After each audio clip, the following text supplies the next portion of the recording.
Dear guests, welcome to the Watcher Poll. We are very happy to have with us today our friend from Germany. He is Severin Hirmer, if I said correctly the surname, YEPP Vice President coming from Junge Union from Bavaria. Severin, welcome. We are very happy to have you with us. Thank you for having me. We are here today to discuss a little bit more about the European elections, which are ahead of us this weekend in all the EU member states, and especially from the youth perspective. Since you are a member of the board of the biggest political youth organization in Europe, I would like to touch upon previous mandate and what would be your expectations for the next one. So, if you agree, my first question would be from the past legislature. What do you see as the main files which have been adopted? I mean, we have to see that the last elections were in a time when Greta Thunberg and many other green movements were taking place all over Europe. And I think from the youth perspective, also connected to these movements, the Climate Act was one of the most important things they brought to the street. And this is, or was, and still is going on, a good way now to solve these problems we're seeing in this sector. But in general, when it comes to an all overview from the voters, I think that also migration and security issues are now on a way to be solved way better than before. When we talk about the climate and also all those movements that were around Europe and Greta when she started to be famous back then, do you believe, and this is especially from German perspective, one question, that green topics belong only to the Greens? No. Of course not. We're a conservative party, and part of our DNA is also taking care of the environment and also connected to that, the climate. So this is not only a topic of the Greens, it's a topic that influences us all. And so there it's connected to all of us.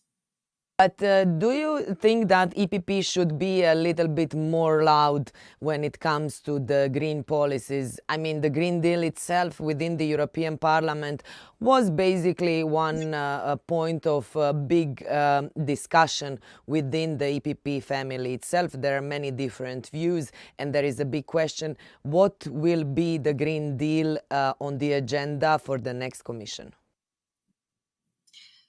From a German point of view, it's very important. And of course, the EPP is a people's party. So many different influences from different perspectives. But when it comes to a German point of view, it is still very important. We have some points that we see critical, but in the end, the whole package of the Green Deal is very important signal also to the world that Europe is taking part in this journey to a more climate friendly economy and the way we live. Could we agree from everything what we heard now from you that basically Green Deal and all these environmental topics could be the way to attract young voters to the EPP? Not the only way, but one of the most important ways, I think, because at least the youth in Europe, thank God, we don't have other major problems that is connected to basically when you ask one from a young person from Ukraine, what's your most important topic right now? I think this person wouldn't say green topic. They have, of course, other issues, but when it comes to Europe in a general, I think the youth generation is connected to these green topics. So very important for them.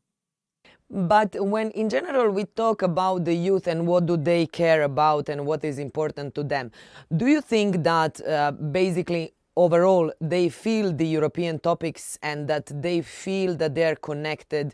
Do they feel involved in the decision-making process, or there is a room for progress? And in case there is, how it can be done? I think there's always room for progress. But you have to see that especially Germany is now a member of the European Union for a pretty long time compared to other younger members. And I think you see a difference when it comes to the perspective of the young generation. We in Germany, we are used to that right now. We live the European way of life ever since we were born. And in other countries, young generations still have seen other areas of the time when they were not members of the European Union with all its benefits. So I think there is more progress to involve, especially also the young people from countries that are in the European Union for a very long time. It seems that some take it for granted, which is, of course, we all know not.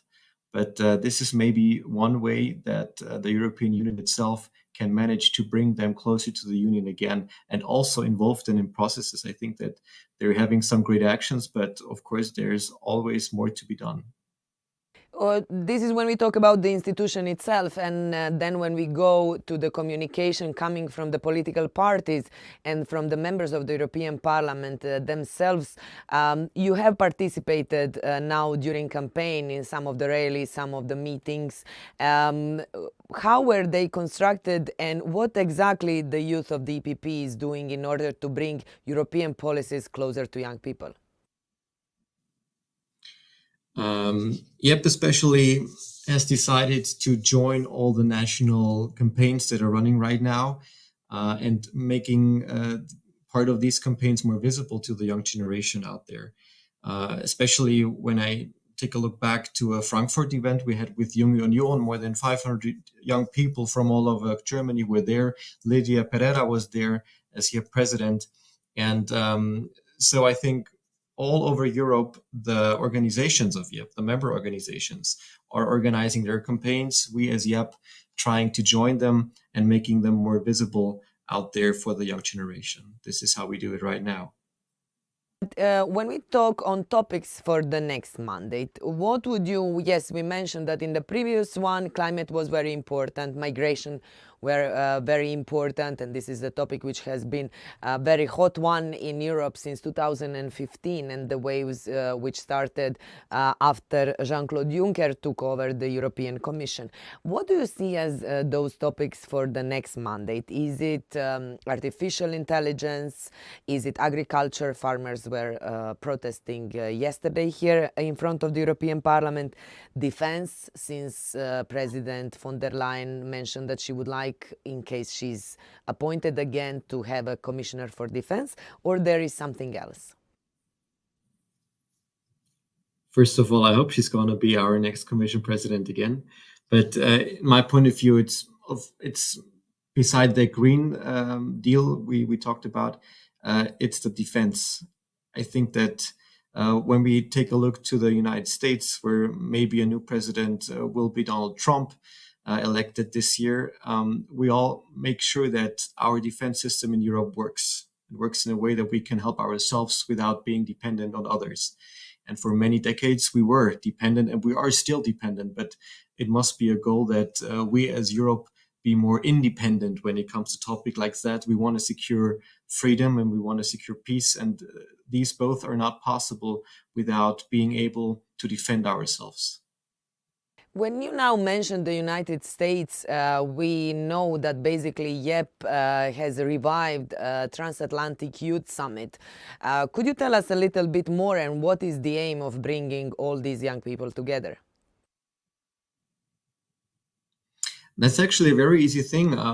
We see with the United States a very strong partner for many, many years. We want to bring even us closer together. And with the Transatlantic Youth Forum, we're trying to bring young people from both continents together in order to develop new ways of partnerships and collaborations and so on. I mean, we all know that also inside Europe, we have many programs that enables young people to meet other young people from different nations. And this is just widening the horizon in order to bring it back into the mind of the people that we only have to make friends somewhere else. This helps a lot in order to collaborate with them as a nation in the future. Is there any idea maybe of extending the Erasmus and having the opportunity for young Europeans to study in the States and Americans to come to Europe? Very short, yes.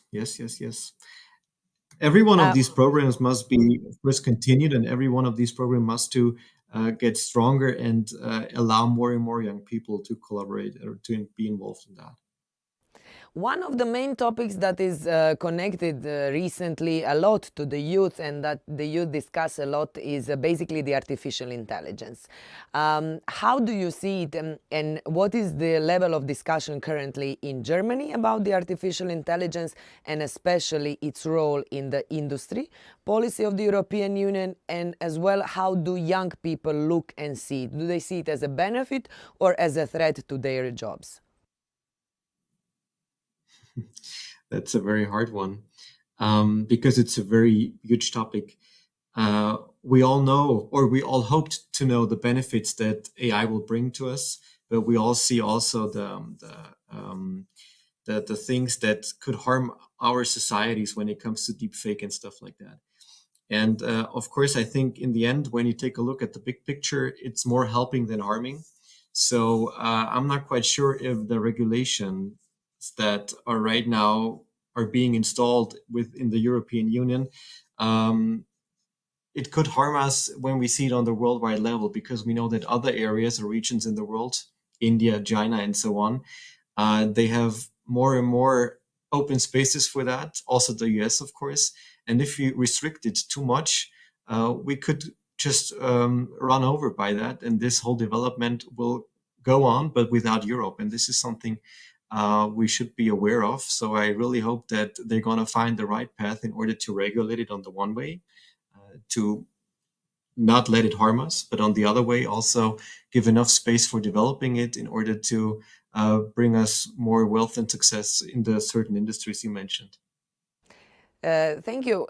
Also, touching upon what we just said about the artificial intelligence is development of the industrial policy within the European Union and also securing the supply chain. Under current global challenges, what do you think that the EU should do in order to position itself and also to be able to attract investment, but at the same time to secure its own sources? In Germany right now, we have a problem that even German companies invest more in other countries than in Germany.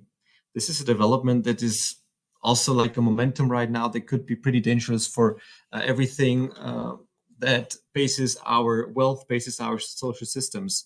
So, of course, we have to be trendsetters in Europe, also in Germany, for when it comes to standards and values. But there again is a problem if we just regulate us too much when it comes to industrial topics. Other areas and regions in the world, again, India, China, the US, will maybe overrun us. And so the developments will take place there and not in Germany or in Europe. Right now, we still are a powerhouse when it comes to that. But at least from my point of view, we are running into a scenario where we could lose this position. And this should not happen. If we want to be the trendsetter in future things, and that includes also with the climate and so on. I would like to use this opportunity to thank Severin for being with us today. We got very useful and very thoughtful insights in ongoing discussions for the European elections and topics that are of importance for Germany, for Bavarians, as well as for the young people, especially ahead of the elections that are taking place also in the United States of America at the end of this year. Thank you very much, Severin, and I'm calling on all of you to stay with us for our next guests.